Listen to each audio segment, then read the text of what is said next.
Human trafficking is the second most profitable crime in the world.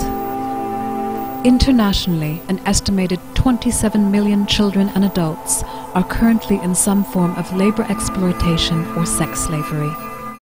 An estimated $32 billion per year in illegal profit is generated through the sale of humans.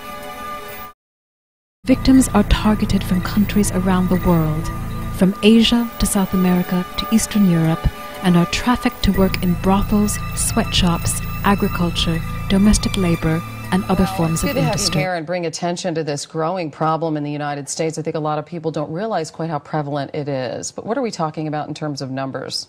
You know, inside the United States, we're probably talking around 200,000 people. And who are the victims here? You know, they could be your next door neighbor. They could be anyone. They could be the person down the street.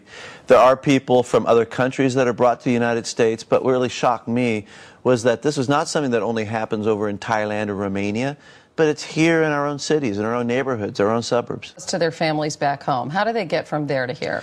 Well, in this particular case, and it's very common, they were deceived that they were going to America to get a job and an education. It was the American dream. You imagine you're in a very poor village in India, and someone says, you know what, we can get you to an American university. We can get you a job that you can send money back home.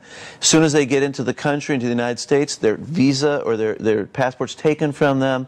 They're thrown into an apartment with 20 other young people who are in the same situation, and they're forced to work 7 days a week without compensation. They really break these kids down, both physically and mentally, right? They really do. And you know, the common thread as I began then to investigate, well, what patterns do you find across the United States and around the globe?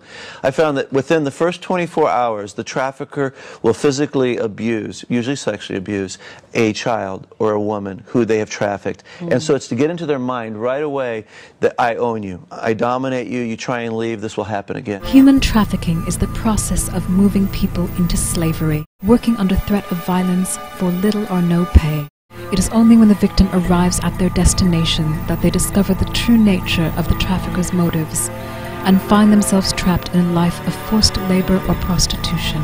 In hulle sin, maar daar is nie vir hulle uitkoms nie. Die inbreukproses is dit gebeur by die traffickers. As die meisies by hom aankom, dan word hulle paspoorte en so aan by hulle gevat.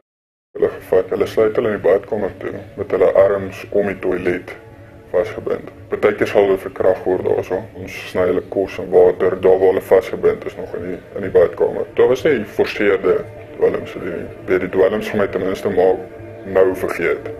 En so baie van hulle vat dit uit hulle vrye wil uit. Imagine as jy moet dink jy het so met 15 ouens of 20 ouens 'n dag slaap. Maar ons het dit absoluut net aangebied en sodra hulle hoekt is, dan betaal hulle eie dwelms. Ons sny hulle nie eers af van die wêreld af nie, maar hulle is so geïntimideer en so bang dat hulle weet hulle kan nie iets doen nie.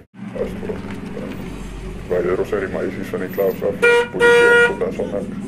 My baas was baie connected met die polisie en de regering. Om jou te antwoord van hoe corrupt is die land. Ik denk dat as ek julle begin name gee, op jou rugval van wie betrokke is. Hulle word na die naweek gevat, waar 'n polisieman is, of regeringsmense. As hulle 2 of 3 girls tussen 15 of 20 maande wees, dat hulle dan nou die dienste moet lewe, maar dit is absoluut verniet. Hulle moet dit verniet lewe, maar het was baie ons gewees vir die regeringsouens. Wat van massiewe geld wat hier ingaan. Hoe gaan ons genoeg meisies in die land kry? Tussen 40 en 100.000 meisies. Dit is ekstra wat hulle moet opbring. Dit is nou sonder die meisies wat klaar in die land is. Dit is net onmoontlik om genoeg meisies te kry in daai tydperk, want jy moet 'n jaar voor die tyd moet jy meisies begin opbou en so.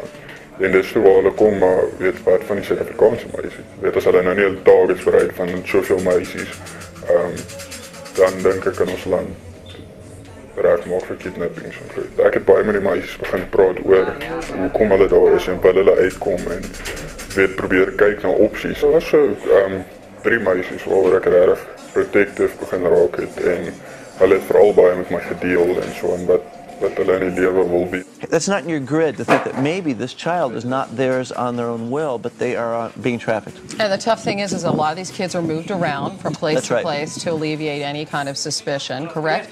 But what are some of the things that we can look for? Because let's sort of move into how we can galvanize into action here and try to stop this trend. What are some telltale signs? Well, you know, it's really important that just the normal citizen look for these things, because that's where most of our tips come from. Right. And there are things to look for, like the fact that someone is kept controlled of all the time, that you try to talk to them and someone might come over and say, you know, hey, move on, don't talk to that individual. So that if you feel like, gee, this person's being isolated, this young child or this woman, she's being isolated, there's a sign. If someone So says, they got their head down, no eye contact, no, you know. Exactly. Because a lot of times we assume, well, maybe that person doesn't speak English or whatever. Right. That's right. But it could be a sign of something really serious. The lack of awareness on the part of law enforcement officials means that victims are more likely to be arrested than those responsible for trafficking. This makes it difficult or impossible to obtain evidence and testimony that would enable the prosecution of the criminals who profit from this multi-billion-dollar industry.